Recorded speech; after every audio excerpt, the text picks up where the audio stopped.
جس میں سید قمر شاہ صاحب شامل تھے، جاوید خان صاحب شامل تھے، میڈم اسما تھی، شاہ فیصل تھے، اور ایک اور نام تھا مجھے اب یاد نہیں آ رہا وہ اینی ہاؤ، لیکن اس میٹنگ میں شاہ فیصل کے علاوہ باقی احباب تھے۔ وہ میٹنگ کیسی رہی اس کے بارے میں آپ کو سارا کچھ پتا ہے، اور اس کے بعد یہ سلسلہ کمیٹی والا یہ آن ورڈ چل رہا تھا ہمارا۔ ابھی کل جو میٹنگ ہوئی اس میں انفیکٹ جو بلایا گیا تھا وہ 3 احباب کو بلایا گیا تھا، سید قمر زیدی صاحب کو، جاوید خان صاحب کو، اور خالد فاروق صاحب کو۔ یہ وہ 3 احباب ہیں کہ جنہوں نے ڈفرینٹ گروپس میں ایک اپنی حد تک جو وہ ایک رول پلے کر سکتے تھے انہوں نے کیا۔ مقصد ان کا بھی 5 لاکھ خاندان تھا، مقصد ہمارا بھی 5 لاکھ خاندان تھا، مقصد سیف الرحمان خان نیازی کا بھی 5 لاکھ کا ہی تھا۔ لیکن سید قمر زیدی صاحب چونکہ ان کی طبیعت ٹھیک نہیں ہے، اللہ تعالیٰ ان کو صحت دے، وہ تشریف نہیں لا سکے۔ جاوید بھائی اور خالد فاروق صاحب یہ تشریف لائے تھے کل کی میٹنگ کے حوالے سے، اور اب اس پہ جو تبصرے ہو رہے ہیں میں فرسٹ آف آل تو ذرا اس پہ روشنی ڈالنا چاہوں گا۔ مختلف گروپس میں تصویریں شیئر ہوئیں، جی کھانا کھایا جا رہا ہے، جی ہمارے پیسوں سے کھانا کھایا جا رہا ہے، اور بڑی بڑی باتیں ہوئیں کہ جی کھانے پہ بک جاتے ہیں لوگ تو فلانا ہوتا ہے تو ٹیرا ہوتا ہے۔ ان کو بھی احساس ضرور ہوا ہوگا کہ آج دن تک سیف الرحمان نیازی جو کچھ سنتا ہے، راجہ ریاض جو کچھ سنتا ہے، ملک نوید جو کچھ سنتا ہے، تو اس میں پھر کس حد تک صداقت ہوتی ہے۔ اور ان تمام تبصروں نے ان کی بھی آنکھیں کھولی کہ ہمارا کس مخلوق سے پالا ہے۔ یہ وہ لوگ ہیں کہ جن کو نہ مل رہا ہو تو اس وقت ناخوش ہیں ہی ہیں، اور جب کچھ ملنے کا وقت ہے تو اس وقت بھی ناشکرے ہی رہیں گے۔ تو خیر میں گزارش صرف اتنی کرنا چاہوں گا۔ اور وہاں پہ پھر ایک اور چیز بھی ہوئی کل کی میٹنگ کے حوالے سے، اور میں یہ چیز اس لیے یہاں پہ شیئر کرنا چاہتا ہوں کہ آپ احباب کو بھی پتا ہونا چاہیے اور آن ورڈز آنے والے وقت میں کہ ڈسپلن کیوں ضروری ہوتا ہے۔ پاسٹ میں کیا ہوا؟ دیکھیں سیف بھائی جیسا جیل سے باہر آئے تھے تو میرا ان سے پہلا کوشچن یہی تھا کہ کیا سیکھ کے آئے ہیں؟ انہوں نے کہا جی آپ دیکھتے جانا، پریکٹیکلی دیکھتے جانا میں کیا سیکھ کے آیا ہوں۔ اس سے پہلے پاسٹ میں ہوتا کیا تھا کہ کوئی بھی میٹنگ کال کی جاتی تھی، لیٹس سپوز کہ اس میں بلایا گیا 10 لوگوں کو کہ بھائی صرف یہ 10 لوگ ہی آئیں گے، بہت امپورٹنٹ چیز آپ لوگوں کے ساتھ ڈسکس کرنے والی ہے۔ اب 10 کی بجائے وہاں پہ ارینجمنٹ 10 کے ہیں، پہنچ گیا 50 بندہ۔ اب 50 بندہ وہ ہے کہ جن کے بارے میں صاحب بھائی کو بھی نہیں پتا، ملک نوید کو بھی نہیں پتا، کسی اور کو بھی نہیں پتا کہ یار ان کے سامنے یہ کرنے والی بات ہے بھی صحیح ہے کہ نہیں ہے۔ لہٰذا وہ میٹنگ کے اغراض و مقاصد ہی ختم ہو جاتے تھے، ایون کہ وہ پورا کا پورا ایجنڈا ہی وائنڈ اپ کر کے کوئی نئی چیز ڈسکس کر کے تو بس ان کے سامنے ان کو گھروں کو بھیج دیا جاتا تھا۔ لیکن اب ایسا نہیں ہوتا۔ طے یہ ہوا تھا کہ یہ 3 دوست تشریف لائیں گے، ان کے علاوہ کوئی اور شخص اس میٹنگ میں موجود نہیں ہوگا۔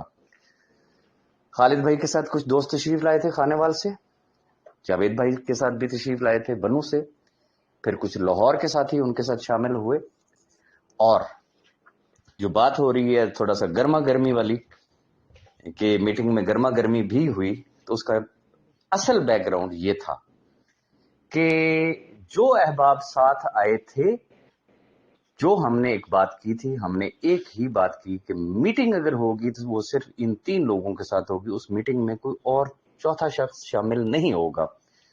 یہ ان کی مہربانی کہ انہوں نے اس چیز پہ کمپرومائز کیا، انہوں نے کہا جی ٹھیک ہے وہ لوگ نہیں ہوں گے۔ لیکن جب جاوید بھائی میٹنگ میں بیٹھے ہوئے تھے تو ان کو بار بار کال آ رہی تھی اور احباب ان کے ساتھ ناراض ہو رہے تھے، تو مجھے محسوس ہو گیا تھا کہ جاوید بھائی جو ہیں وہ اس وقت جو ہیٹ اپ ہو رہے ہیں اس کی بیسک بیک گراؤنڈ یہ ہے کہ ظاہر سی بات ہے کہ ایک شخص کو فیل ہوتا ہے کہ یار دوست میرے ساتھ بڑی دور سے آئے ہیں، میں میٹنگ کے اندر بیٹھا ہوں، وہ میٹنگ کے اندر شامل نہیں ہیں، تو وہ obviously کہ اس وقت وہ ہیٹ اپ ہوئے، اور ایون کہ ایک سٹیج ایسی بھی آئی کہ انہوں نے واک آؤٹ کیا، تلخی بھی ہوئی۔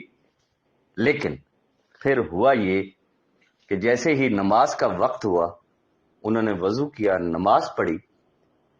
انہوں نے نماز پڑھی اور میں نے رب کے حضور دعا کی کہ اے اللہ, یہ 5 لاکھ خاندانوں کے لیے ہم اکٹھے ہوئے ہیں, تو آج کسی ہمیں بہتر فیصلے پہ پہنچنے کی توفیق بخش. اور اللہ تعالیٰ نے میری وہ دعا قبول کی. اور جیسے ہی نماز کے بعد ہم دوبارہ بیٹھے, اس وقت لاجک پہ بات ہوئی, گراؤنڈ ریئلٹیز پہ بات ہوئی کہ دیز آر دا فیکٹس. میں یہاں پہ ایک چیز اور بھی واضح کر دوں, خالد بھائی اور جاوید بھائی یہ بڑے ہوم ورک کے ساتھ آئے تھے. ایک طویل فہرست تھی ان کی, طویل فہرست سوالات کی. یہ کیسے ہے, یہ کیسے ہے, یہ کیسے ہے, یہ کیسے ہے. تمام سوالات ڈسکس ہوئے, بڑی سیر حاصل, پھر اس کے اوپر بحث ہوئی لاجیکلی. جہاں پہ آ کے جاوید بھائی کی سوئی پھنسی وہ تھی آپشن اے والا, اور ان کی ڈیمانڈ یہ تھی کہ اگر آپشن بی میں وہ جو نیو گروپ ہے, وہ جو نیو کمپنی ہے, وہ اگر آپشن بی والوں کو پروفٹس دے سکتی ہے تو آپشن اے والوں کو ان کے لم سم اماؤنٹ فوری طور پہ کیوں نہیں دے دیتی, ان کو بھی دے دیا جائے. اختلاف یہاں پہ آ کے ہوا. پھر ان کو بتایا, ان کو سمجھایا کہ بھائی یہ کوئی اللہ واسطے کچھ نہیں ہو رہا, اٹس اے بزنس ڈیل, اور بزنس ڈیل میں کچھ گیو اینڈ ٹیک ہوتے ہیں, اور فرق صرف یہ ہے کہ جو لوگ آپشن بی میں جائیں گے ان کو ہر مہینے پروفٹس ملنے ہیں. آپشن اے والوں نے لم سم پیسے ایٹ ونس لے لینے ہیں, اور انہوں نے فردر پتہ نہیں ان کے ساتھ کام بھی کرنا ہے یا نہیں کرنا ہے. One thing. نمبر 2, اب ایم او یو سائن ہو چکا, ایگریمنٹ ہو چکا, سارا کچھ ہو چکا. اب اگر ہم انہیں یہ کہیں کہ بھائی جی آپ نے ہمیں اپنا ہاتھ پکڑایا تھا تو یار یہ ایکسیپٹیبل نہیں ہے, آپ اپنا پورا بازو ہی ہمیں پکڑا دیں, تو یہ بھی پاسبل ہے کہ اگلے کہیں کہ جی السلام علیکم. تو یہ بات ان کو سمجھ میں آئی. پھر انہوں نے کہا جی اچھا جی ایز گارنٹی آپ ہمیں اسٹیمپ پیپر لکھ کے دے دیں یا چیک لکھ کے دے دیں. اس پہ بات ہوئی.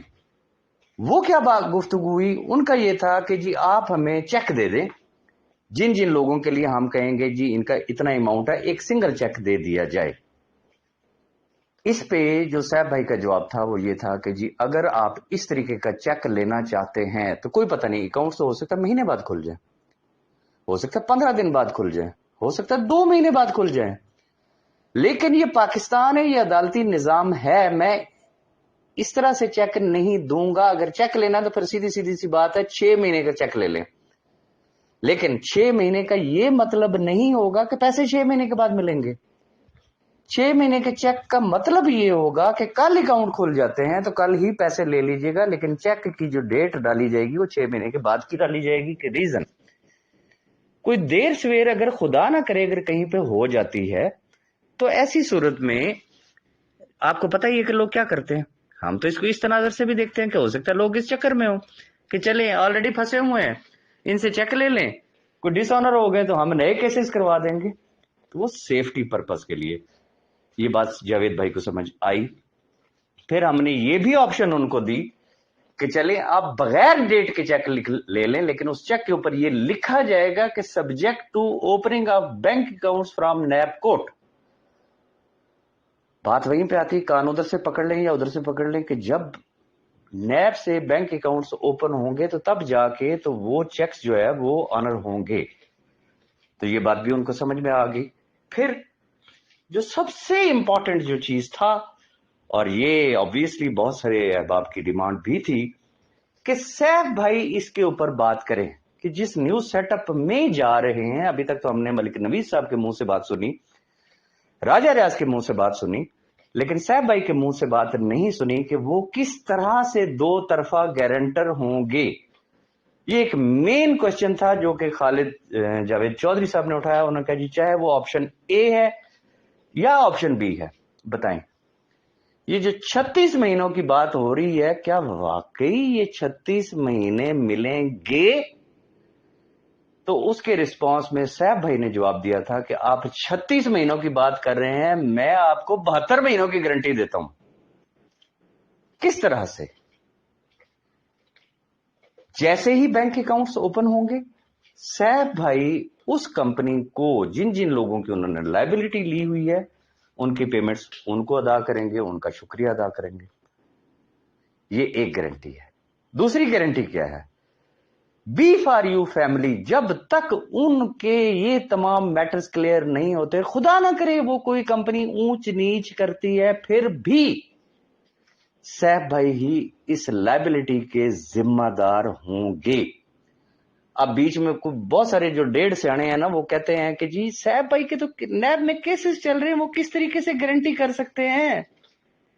دنیا کا کون سا ایسا قانون ہے کہ فرض کیا آپ مقروض ہیں, آپ کی جگہ ایک تیسرا بندہ کہتا ہے اوکے یار جب تک اس کے بینک اکاؤنٹس نہیں اوپن ہوتے میں آپ کو دیتا ہوں, تو کہاں پہ قانون کی خلاف ورزی ہو رہی ہے؟ پیسہ پاکستان میں ہی آنا ہے, پاکستانیوں کے پاس ہی آنا ہے. تو خیر یہ وہ چیز تھی جس کے اوپر, اور پھر بے شمار سوالات تھے, چونکہ جیسا کہ میں نے آپ کو بتایا بڑی ایک طویل فہرست تھی, اس کے اوپر ڈسکشن ہوئی, اینڈ فائنلی ہم کس نتیجے پہ پہنچے کہ انشاءاللہ ہم تمام احباب جو ہے وہ ایک پیج پہ ہیں اور ہم آپشن بی پہ کام کریں گے. اور میرے لیے سب سے بڑی ایک آنر کی بات ہے, میں نے جاوید خان صاحب سے ریکویسٹ کی اور انہوں نے میری بات پہ میرے ساتھ شیک ہینڈ کیا اور میرے ساتھ کمٹمنٹ کی. انہوں نے زبان کی, انہوں نے ورڈز دیے کہ انشاءاللہ آپشن بی میں وہ انشاءاللہ ہمارے ساتھ ہوں گے. لیکن ساتھ وہی موقف ہے ہمارا کہ جس نے آپشن اے میں جانا ہے وہ آپشن اے میں جائے, جس نے آپشن بی میں جانا ہے وہ آپشن بی میں جائے. کوئی کسی کے اوپر پابندی والی بات نہیں ہے. آپشن اے والوں کو اس وقت ادائیگیاں ہوں گی جس وقت بینک اکاؤنٹس اوپن ہوں گے.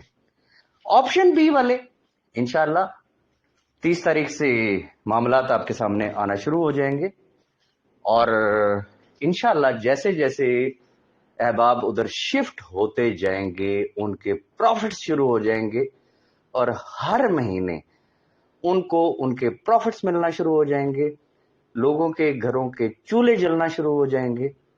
اور میں یقین سے کہہ سکتا ہوں کہ جب یہ دعاؤں کی ریشو انکریز ہوگی تو پھر پتہ نہیں رب تعالیٰ کیا کہاں سے کہاں ان 5 لاکھ خاندانوں کو پہنچائے گا, سیف الرحمان خان نیازی صاحب کو پہنچائے گا.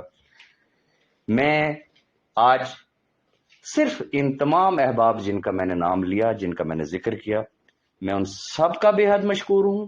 نہ صرف میں بلکہ ملک نوید صاحب, اور انشاءاللہ جو آپ کے ساتھ ایک وعدہ تھا, وعدہ ہے اور وعدہ رہے گا.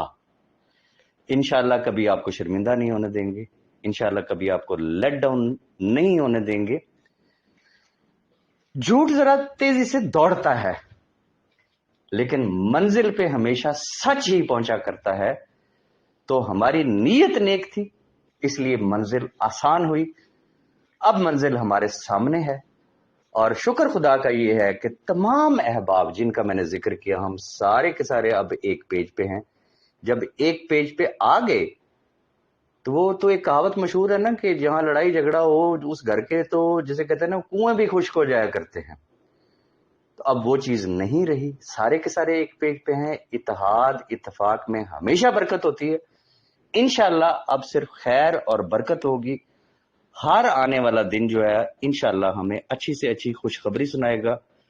خوشیاں ہوں گی, خوشحالیاں ہوں گی, اور آپ کی دعائیں ہوں گی. اپنی دعاؤں میں یاد رکھیے گا. مزید انشاءاللہ بہت جلد آپ کو ایک بمپر نیوز بھی انشاءاللہ دینی ہے, لیکن اس پہ ذرا تھوڑا سا کام کمپلیٹ ہو جائے تو پھر انشاءاللہ میں اس کو شیئر کروں گا.